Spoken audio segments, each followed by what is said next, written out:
Hello everyone, my name's Deanna and this is the Haxton Knits podcast. This is primarily a podcast about knitting and my life here in Okinawa, Japan, where I live and I work.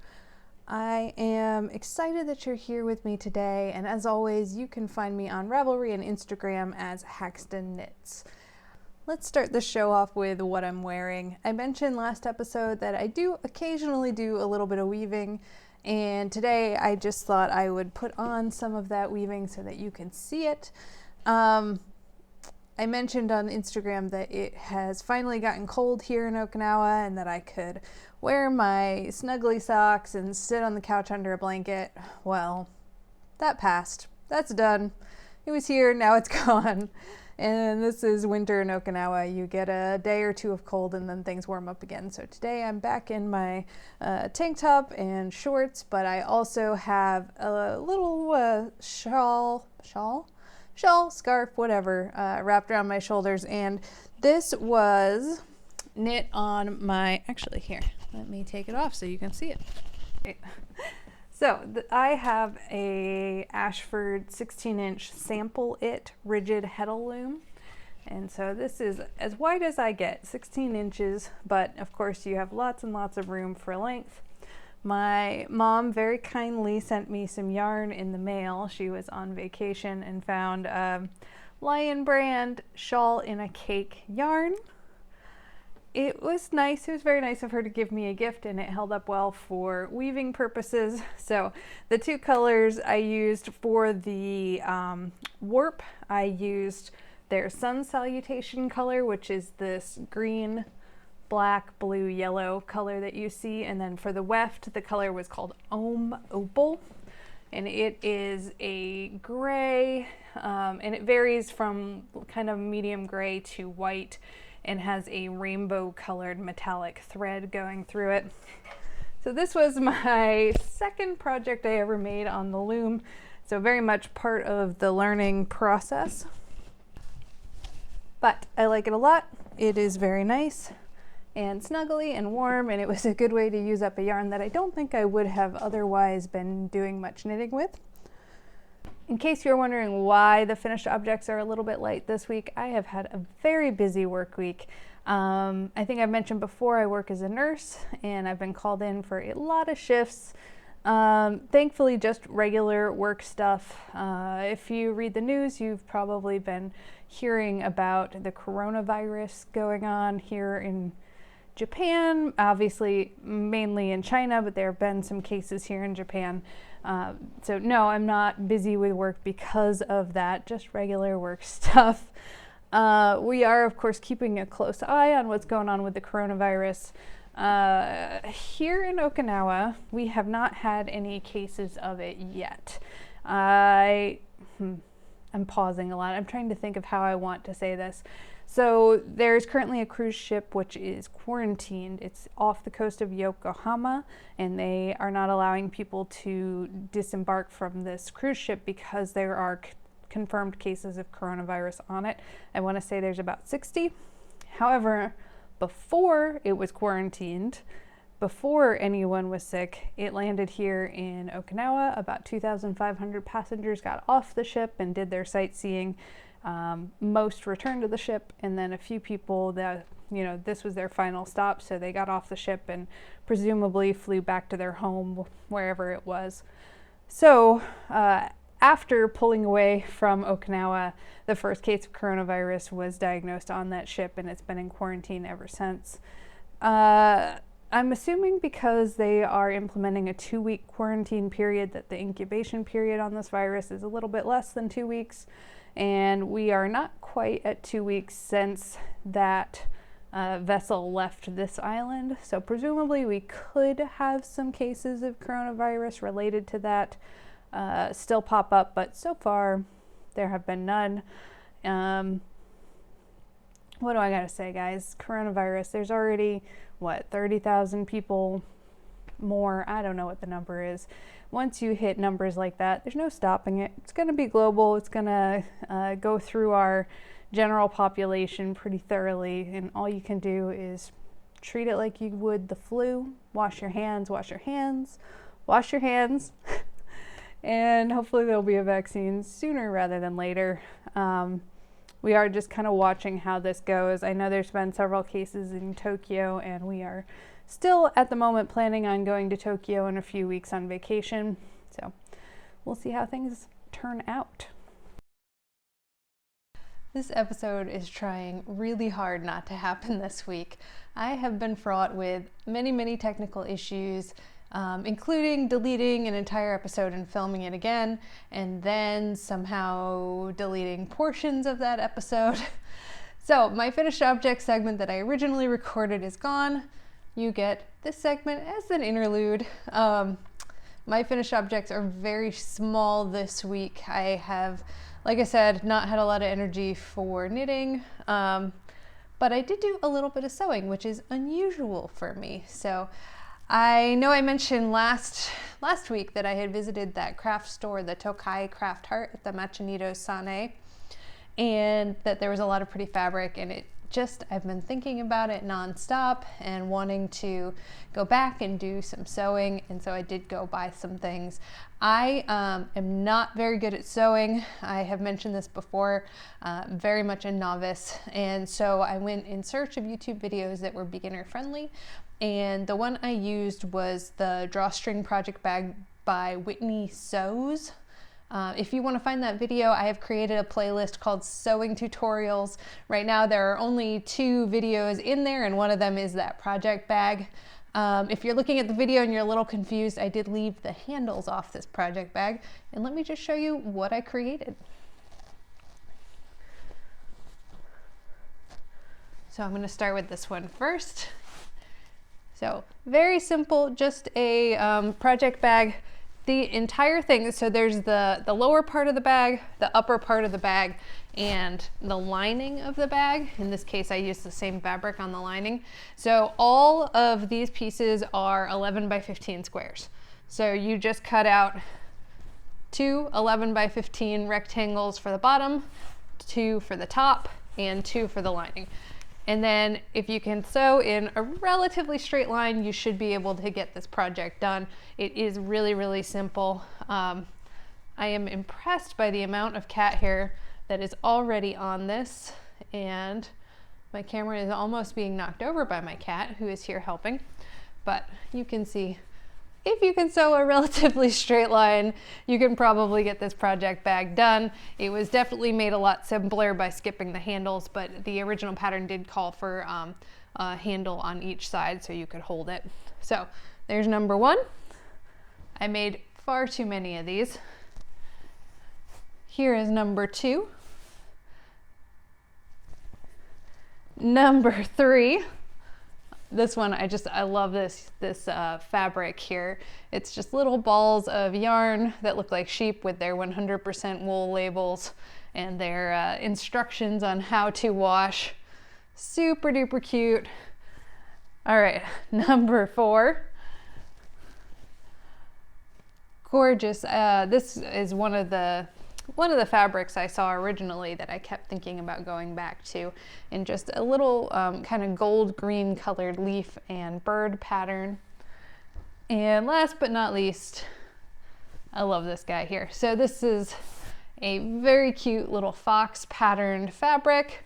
The lower one is blue stripes with these silver, just little painted circles, and I just love it so much. So lots of project bags. There's actually one more project bag, which is downstairs in my purse with my current projects in it. Yeah, I did the first one. It probably took me, I don't know, it probably took me 4 hours, if I have to be honest, to cut it, read the instructions, and sew it. At least 3 times I had to stop and look up instructional YouTube videos on how to work my own sewing machine. But once I got it, it was no big deal. So after making the first one, what I did was just one evening after work, I cut out all of the rectangles for all of those bags. And then the next day I got up, and again, probably about 4 hours, but this time instead of making 1 bag, I made 4 or 5 bags. So really easy to crank out. I enjoyed making them. And there's just something so special about being able to put your own project in your own project bag. And these bags are really sturdy, and I think they'll hold up well. So Very exciting. That is literally it for finished objects this week. And now I'm going to send you back to the past. Back to past me and get back to editing the rest of this episode. Bye, guys. Next on the list for the day are whips. There are not a lot. When I am very busy, I tend not to have the energy to do much knitting, and definitely don't have the energy to do a lot of very complicated knitting. So as a result, I have some very basic knitting to show you today. I mentioned previously the Tiny Tots pattern. This is a very simple garter stitch baby hat. You literally make a garter stitch rectangle, you sew it in half, and then you attach pom-poms to each edge. And ta-da, I have rectangles. These are real impressive to look at, guys. So the yarn is Wister Pop, and it's just this very cute yarn. It's a worsted weight yarn with very loosely plied, maybe 2 to 3 plies of wool, and then a nylon strand running along, plied in with that. And just at irregular intervals, there are these little tufts of color. I keep holding it up hoping that it's going to focus, and then I remember that I set my focus to be locked, so that's not going to work. Here you go. I'll hold it back this way. While I was at the Craft Heart Tokai shop, I did buy another couple balls of this in the blue color and in another one of the white ones. All of this baby hat knitting is because I have 5 pregnant coworkers, which is not a reasonable number of pregnant women to work with every day. I gotta tell you, I'm done. I don't want to do it anymore. Thankfully, maternity leave is coming. I'll get a reprieve from the baby talk and all the baby pictures.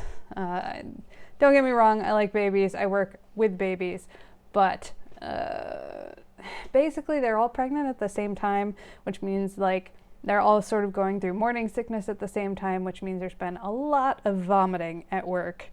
And yeah, I'm ready for a break. And still I'm knitting baby hats for people. There must be something wrong with me because I do not knit for other people as a general rule. But ta-da, one whip done.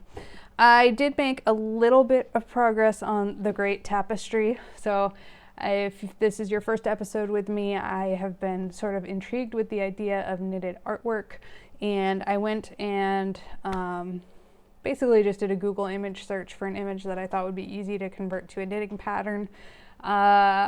I want to give proper credit. I believe David Mitchell Designs is where the image actually came from.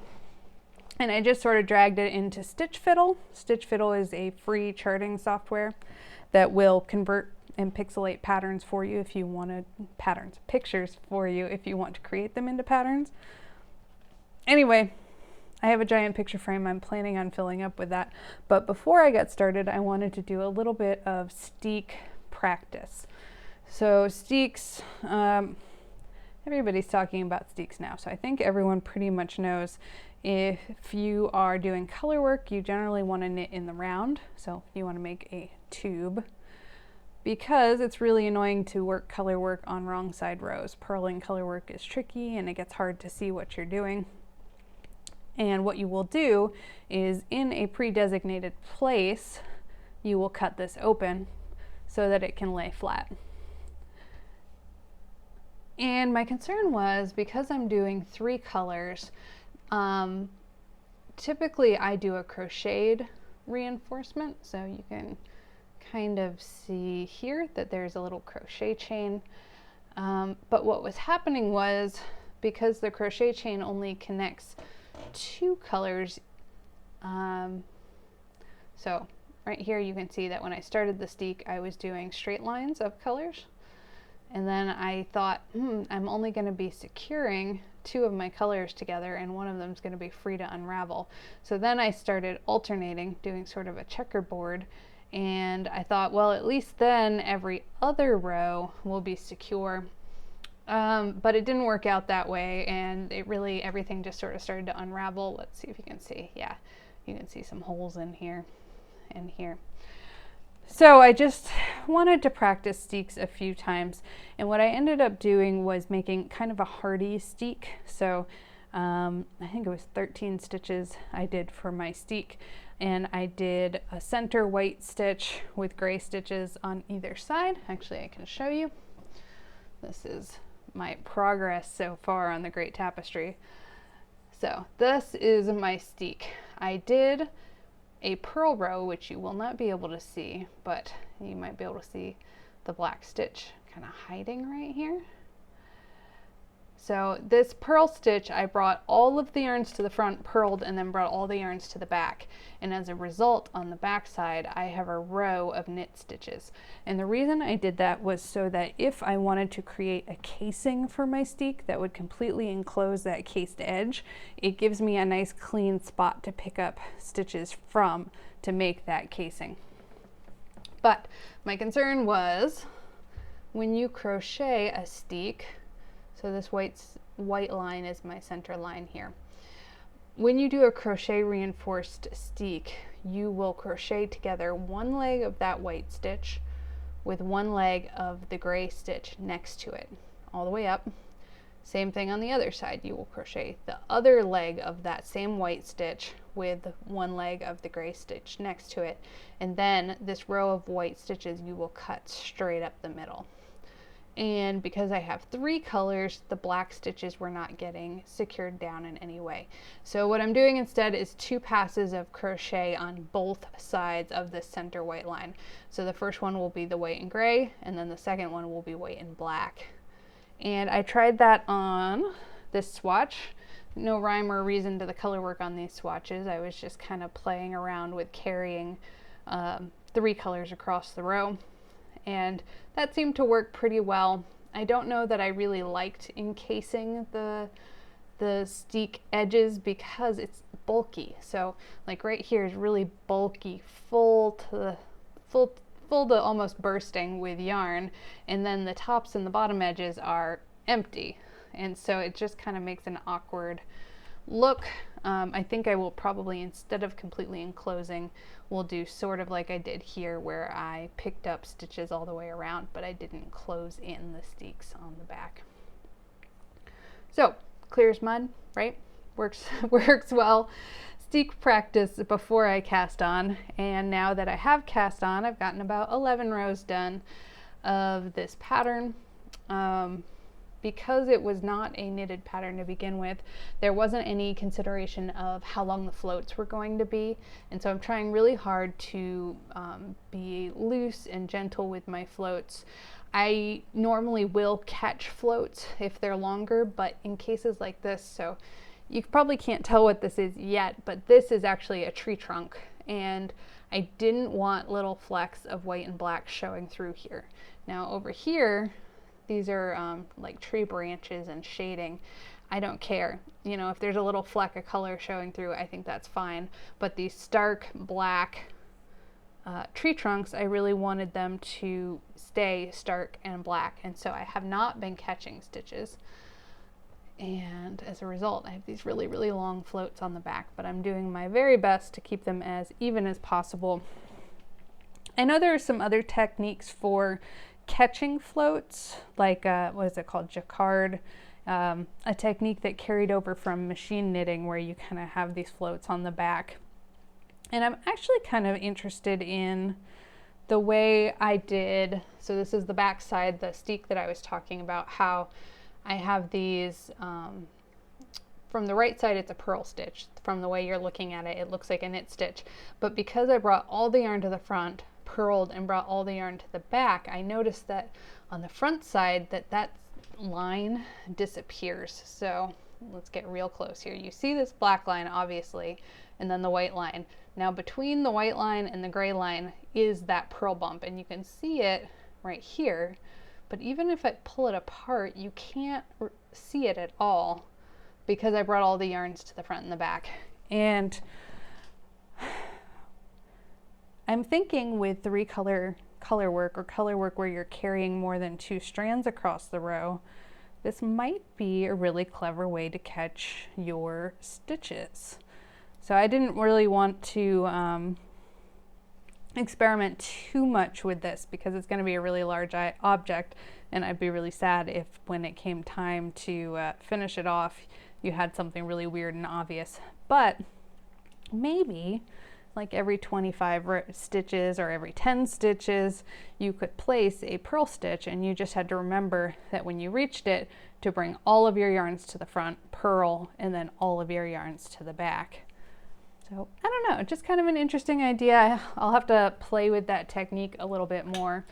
I think I mentioned before I'm doing this in Knit Picks Palatte, and the colors I needed were basically black, white, and gray. So I ended up with Asphalt Heather, some other color. I'll put these in the down bar, and Mist. And then I also bought a bottle of Merlot Heather, which is in this giant bag somewhere. Here you go. Here's my giant bag of Knit Picks yarn for this project. Here it is, Merlot Heather. So there was a little bit of a bird detail on here, and I thought just a little pop of this sort of red, brown, heathered color for the birds would be really cute.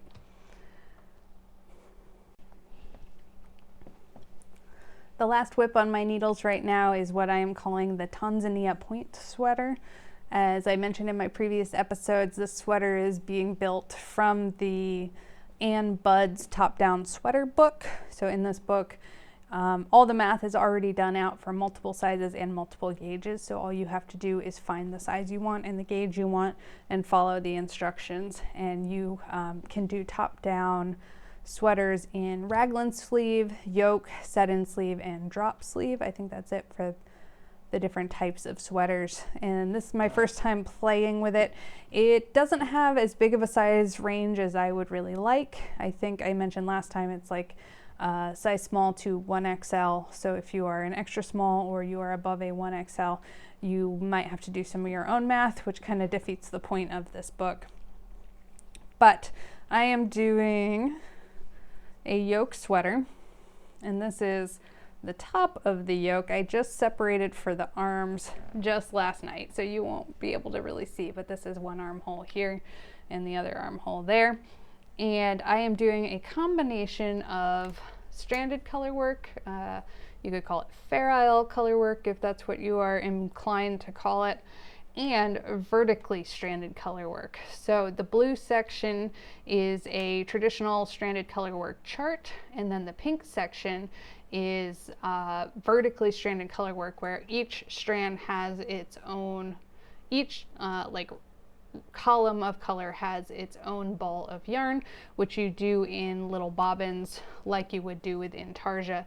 However, you don't need to twist them or link them together in any way. And then once I finished the chart, I actually did a little bit more vertically stranded color work in the blue portion so that it could kind of stagger and offset from the pink portion. Like I said before, the benefits of vertically stranded color work is that you don't have to carry floats across the row, which can cause puckering, or catch long floats, which can cause peaks or flashes of color on the right side of your work. The yarn for this is Wister brand. It's called Color Melange, and it says it's a worsted weight yarn. I feel like it's a little bit heavier than worsted weight. And I discovered partway through knitting, I was looking at my balls of yarn and realized that my blue balls of yarn had a different color label. So the labels looked identical. They were all named the same, but one of them was green and one of them was pink or yellow. Hold on. So my black yarn and my pink yarn look like this. And my blue yarn look like this. So same yarn, labels pretty much the same, but different color. And I didn't think much of it until I noticed that they just looked a little bit, the blue one looked thinner than the other two colors, and lo and behold, this is a 30-gram ball and this is a 40-gram ball, and my blue is a smaller weight. So the blue yarn really feels more like a worsted weight to me, whereas the black and pink yarns feel more like a Aran weight. This says it calls for a needle size 7 to 8, and this one calls for a needle size 10 to 12. I am assuming these are Japanese knitting sizes, not US sizes, and there's a little bit of a difference. I talked about that on my last episode, but there you go. Color Melange. Also, upside down, also by Wister brand. A little bit of knitting inspiration this week. As always, I've been strolling around Instagram and I saw this pair of socks. I just love them. So these are the One Way or Another punk socks, and they are colorwork knee-high socks that are just really stunning. The pattern is a little tricky to pick out because of the yarn, and I think that's what I like so much about it. I can see there's some skulls in there and there's some other stuff, but I think the yarn is really spectacular, and that this pattern is one of those ones where I would probably go ahead and order the exact yarn for the pattern. It's just really gorgeous. I've been missing some colorwork socks. I think I'm gonna get my chance to get some colorwork socks in my life with Sauk Madness coming up. But pretty socks, and I wanted to share them with you guys. Something else, I was watching the Grocery Girls podcast. I know I've mentioned them before. So Grocery Girls are a pair of sisters in Canada, Tracy and Jody, who talk about knitting and are hilarious and are great to listen to and have very, very long episodes. So it's good time to sit down and bunker down and knit some stuff while your fellow YouTubers talk about knitting. But they were talking about doing a knit along where you go into your Ravelry library or your pattern library and you pick out a pattern that you purchased and then for whatever reason didn't knit. And I thought that was really exciting and kind of interesting to do. I don't think they've actually officially launched this as a knit along. Maybe they will, or maybe they were just speculating about it. But it got me thinking about patterns where I have looked at the pattern for a really, really long time and either never got around to knitting it, or it took me a long time to get to knitting to it. And that brought me to this. Okay, this is an oldie but a goodie from my knitting life. First of all, this is a, oh, there goes my camera. A very, very, very warm sweater. This is knit out of like super bulky weight yarn, so I will never get to wear it while I'm here in Okinawa, but I wore it often while I was living in Alaska. The magazine that this was published in, I remember getting when I was a fairly new knitter. I want to say I'd been knitting for about 2 years, but I hadn't tackled anything like socks or even sweaters at that point. And this picture just, I don't know, it spoke to me. The model and the sweater were just so stunning and so beautiful, and I always wanted to knit it. And so finally, I want to say it was maybe 4 years ago, and I've been knitting since about 2002, so big gap. Finally, I was in a place where there was a cold climate. I knew I had the knitting skills to knit it, and I cast on this lovely project. The yarn is, oh, I'll have to put in the down bar. Marisol Yarns Usha, I think is what it is, which is it's a jumbo yarn, but it's light. That was my fear, is that because it was such a heavy yarn that this project would be very, very heavy. And I knit up the whole thing, and I was scared that it wasn't going to fit me. It has this big cable on the front which draws all the fabric in, and when I kind of pieced it together and tried it on, it felt like it was going to be too small, and I was distraught. And the reason I was distraught was I had waited so long to knit this pattern that the idea that it wasn't going to be good was just like devastating to me. And I actually took the whole thing, I put it in a project bag, and I shoved it on the bottom shelf of my bookshelf, and I left it there for an entire year. I looked at my Ravelry page. It was a whole year. The whole thing was knit. All I had to do was block it and sew it together. But I was scared that it wasn't going to fit. And so finally I came to my senses and said, this is a cabled sweater. It's going to block out to bigger than what it is right now. Washed it and blocked it, sewed it together. It fits great. It's beautiful. It's warm. It's snuggly. It got a ton of use in Alaska. And it's just so funny that I had so many built up emotions about this project that I wouldn't even sew it together. You know, it's a jumbo bulky weight yarn. It would have taken me no time to take it apart and reknit it. So yeah, I was just kind of looking back at my library. There are a couple of things that sort of jumped out at me as maybe projects that I'll pick up in the future. One of them is Uni Jang, her Autumn Rose pullover. This is a gorgeous pattern.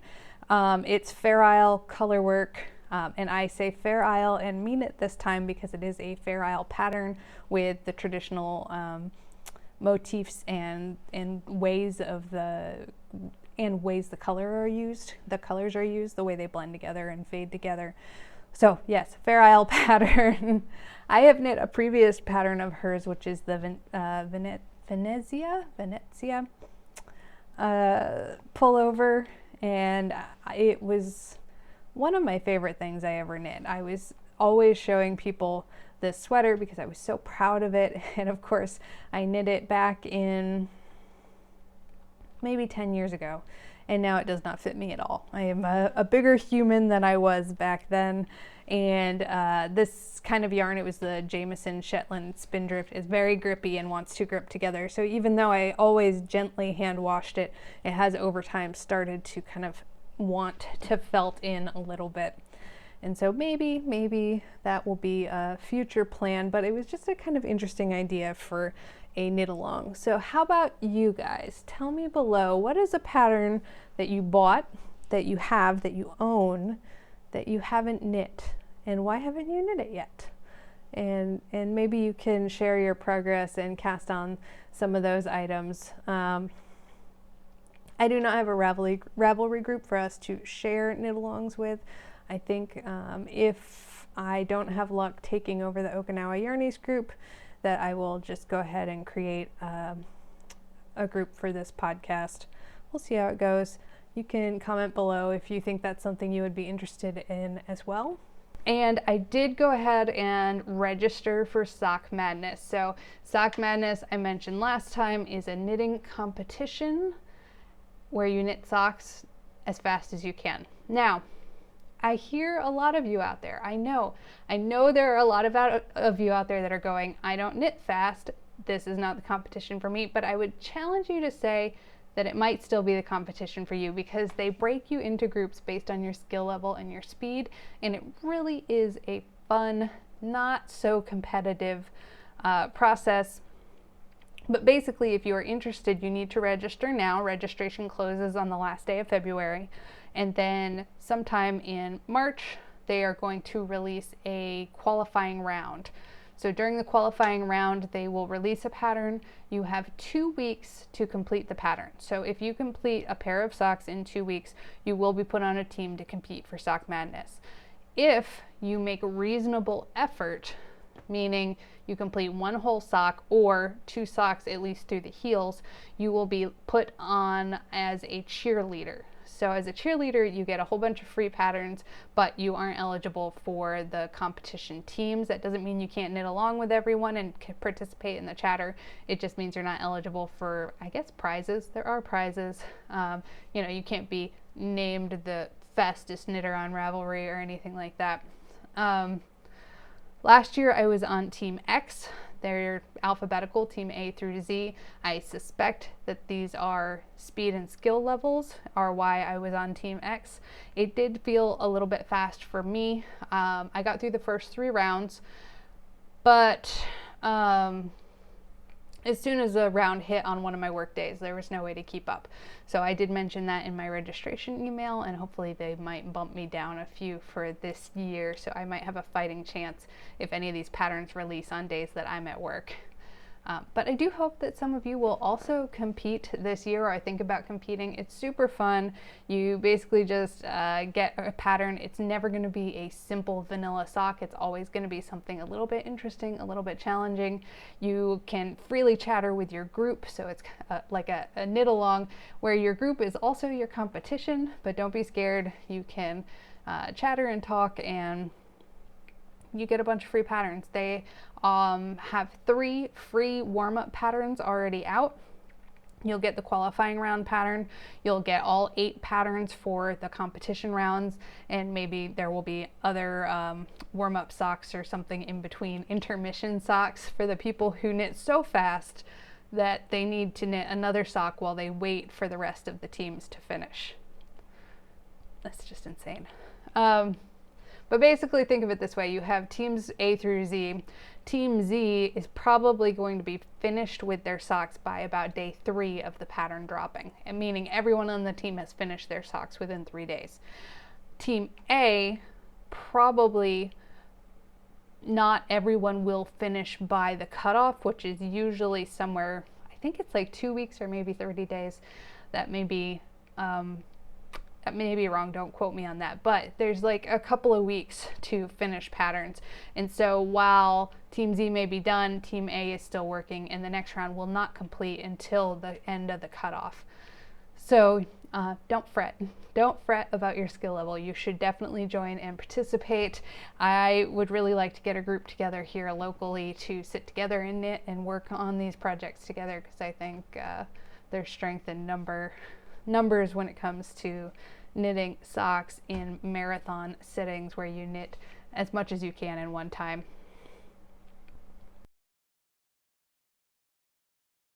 Anyway, okay, so non-knitting content.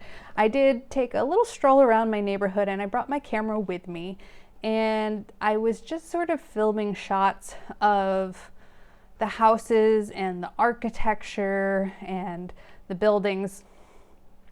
When I got to Okinawa the first time, somebody, oh gosh, it must have been like a newcomers group or something like that, said that Okinawa is a gorgeous subtropical island with stunning beaches and the world's ugliest houses.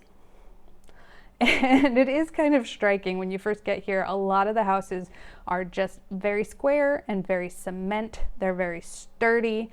And very kind of non-appealing. There's bars on the windows from the outside. And then you get inside, and of course they're all very unique and stunning. Floors are always immaculately maintained. I don't know, when I look at pictures of houses in Okinawa, I'm always like, oh, the floors are pretty. All the floors are pretty. People just keep their floors clean and shiny here, and that's part of the Japanese culture. And of course, there are some challenges to building houses in this particular part of the world. We do have earthquakes, so you have to have sturdy houses that'll survive earthquakes. We do have a lot of typhoons. So for those of you who aren't familiar, a typhoon is a hurricane. They say that it's exactly the same thing and that we just call it something different because we're in a different part of the world, but they feel a little different to me. I grew up in Florida, so I'm familiar with hurricanes, and in Florida we had a lot of rain and a lot of flooding, whereas here we have a lot of wind. I remember one particular storm where cars were tumbling down the street. I was at work. I got called in to sleep in the hospital for a few days while the storm was going on because it wouldn't be safe to drive back and forth to work. And I just remember looking out the window and looking at my little Japanese car wobbling in the wind. It was parked wedged between 2 other cars, and just hoping that my car didn't tumble down the sidewalk, because a few did and a few dumpsters did.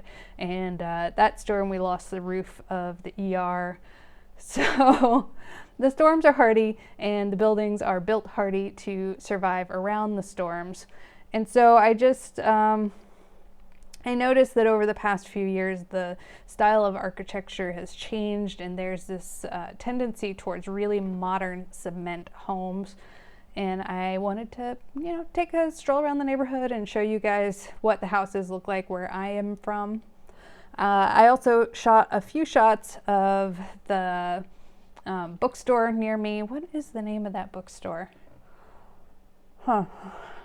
I am not sure. I'll have to look at that for you.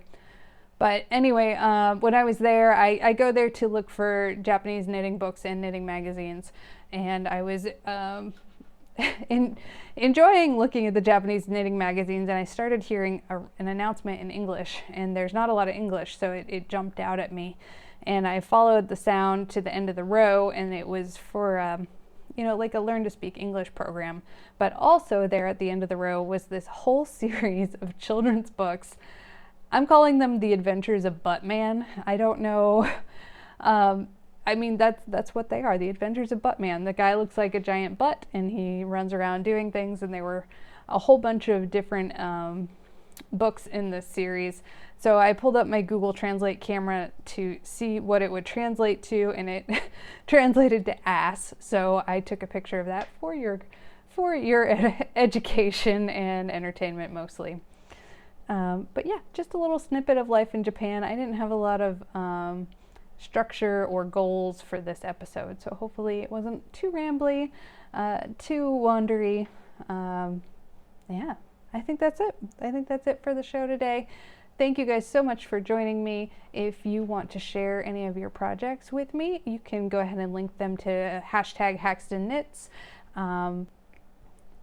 As always, you can find me on Ravelry and Instagram as Haxton Knits. If you enjoyed this video and would like to see more, hit like and subscribe, and feel free to comment below with any questions or thoughts or future topics you would like to know about. If there's anything about Japanese life you'd like to know about, I'd be glad to talk a little bit more about that as well. All right, guys, have a great week. Mata ashita. Not mata ashita, guys.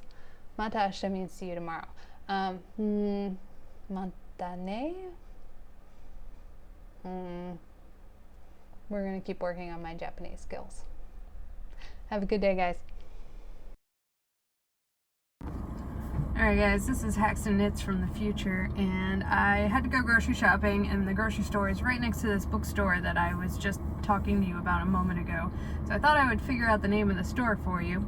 However, there's a problem.